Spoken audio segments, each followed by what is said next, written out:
আসসালামু আলাইকুম রহমতুল্লাহ। হুজুর কেমন আছেন? ওয়ালাইকুম আসসালাম রহমতুল্লাহি ওবরকাতু। আলহামদুলিল্লাহ, আমি আল্লাহর রহমতে ভালো আছি। আপনি কেমন আছেন? জি হুজুর, আল্লাহর রহমতে আমিও ভালো আছি। হুজুর, আমরা একটা জিনিস জানার জন্য আপনাকে আমাদের এই স্টুডিওতে নিয়ে এসেছি। কোন জিনিস? জি হুজুর, আমরা জানতে চাচ্ছি যে আমাদের তো অনেকেরই ব্যথা হয়, যেমন কান ব্যথা, মাথা ব্যথা, পা ব্যথা, কোমর ব্যথা, পেট ব্যথা, বিভিন্ন ধরনের ব্যথা হয়।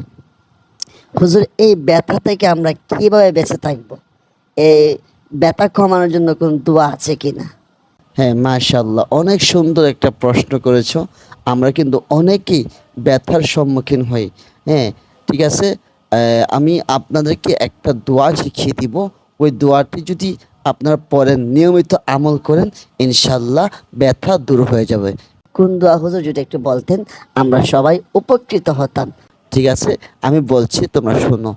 দোয়াটি হলো যে ব্যথার স্থানে, ব্যথার জায়গায় হাত রেখে বিসমিল্লাহ বিসমিল্লাহ বিসমিল্লাহ তিনবার বলতে হবে।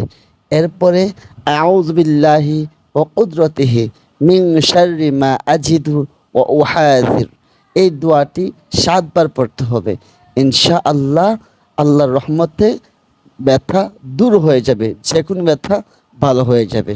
মাশাআল্লাহ হুজুর, জাযাকাল্লাহু খায়রা ফি দারাইন। আপনার মাধ্যমে আমরা সুন্দর একটি দোয়া শিখতে পারলাম। আল্লাহ পাক রব্বুল আমিন আপনাকে উত্তম প্রতিদান দান করুক, আমিন।